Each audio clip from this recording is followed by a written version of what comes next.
तो देख लेते हैं। देखो यहाँ पे जैसे फर्स्ट क्वेश्चन है, यहाँ पे 22 से स्टार्ट हो रहा है आपका, ये रियल एनालिसिस का क्वेश्चन है और यूनिफॉर्म कन्वर्जेंसी से रिलेटेड है, ठीक है। तो यूनिफॉर्म कन्वर्जेंसी का क्वेश्चन कैसे बनता है, इसके लिए जैसे फंक्शन यहाँ पे दे रखा है ना, फंक्शन आपको दे रखा है fn(x) इक्वल टू x और e⁻⁻nx²। तो ये फेमस क्वेश्चन है, CSIR नेट में पूछा हुआ है। तो यहाँ पे जो सीक्वेंस fn(x) है वो कैसा होगा, तो देखिए इसको हम लोग बनाएंगे mn टेस्ट से, ठीक है।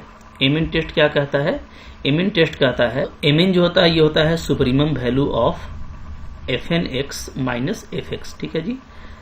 और यहाँ पे हम लोग ये जानते हैं कि अगर limit n tending to infinity mn अगर ये 0 को अप्रोच करता है ना, तो इस केस में जो सीक्वेंस ऑफ fn(x) है ये क्या होगा, ये आपका यूनिफॉर्म कन्वर्जेंट होगा, इज यूनिफॉर्म कन्वर्जेंट।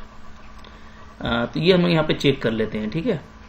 तो देखिए पहले आपको निकालना है supremum of fn(x) minus fx। यहाँ पे जो fx है ये क्या कहलाता है, ये कहलाता है मेरा लिमिट फंक्शन। तो लिमिट फंक्शन का वैल्यू यहाँ पे क्या होगा, तो fx का वैल्यू निकाल लीजिए, डायरेक्ट लिमिट लगा दीजिए, limit n tending to infinity fn(x), तो ये आपका e⁻⁻∞ आएगा, तो ये आपको क्या हो जा रहा है, 0 हो जा रहा है, ठीक है। तो यानी जो हमको mn निकालना है वो जस्ट क्या निकालना है, सुप्रीमम ऑफ fn(x) निकालना है, ठीक है जी। अच्छा अब देखिए fn(x) आपका क्या, यानी हमको निकालना है क्या, सुप्रीमम ऑफ x e⁻⁻nx², ठीक है। इसका मतलब मैक्सिमम वैल्यू निकालना है आपको। तो इसके लिए देखिए यहाँ पे आप इसको अगर y लेंगे ना, तो जो मैक्सिमा मिनिमा का तरीका है वही हो जाएगा। तो यहाँ पे इसको डिफ्रेंशिएट कर दीजिए, तो क्या आ जाएगा, u/v में करेंगे तो ये आपका आ जाएगा e⁻⁻nx², ठीक है, प्लस x और साथ में माइनस 2nx आएगा और e⁻⁻nx², ठीक है, ये आ जाएगा। तो इसका जो डिफरेंशिएशन आ जा रहा है डेरिवेटिव dy/dx, वो देख लेते हैं क्या आ रहा है। तो आपका आ जा रहा है e⁻⁻nx² को कॉमन ले लीजिए, तो आपका अंदर में बच जाता है 1 माइनस 2nx², ठीक है। ये इसको अगर हम 0 करते हैं तो हमको जो यहाँ पे स्टेशनरी पॉइंट है, ठीक है, वो क्या मिल जाएगा, वो मिल जाएगा x = 1/√2n, ये मिल जाएगा जी, ठीक है।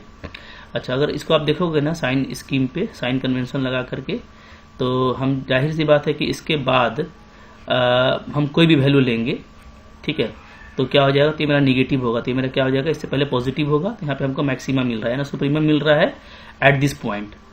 तो सुप्रीमम वैल्यू क्या हो जाएगा, तो यहाँ पे हम लोग पुटअप कर देंगे।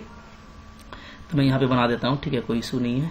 चलिए इसके बाद तो mn का जो सुप्रीमम वैल्यू है वो आ जा रहा है हमारा 1/√2n पे आ रहा है ना, 1/√2n e⁻, यहाँ पे 1/√2n डालेंगे तो -1/2 आ जाएगा, ठीक है। अच्छा अब देखिए ये जो है ना टेंड करता है 0 को as n tending to infinity, ठीक है जी।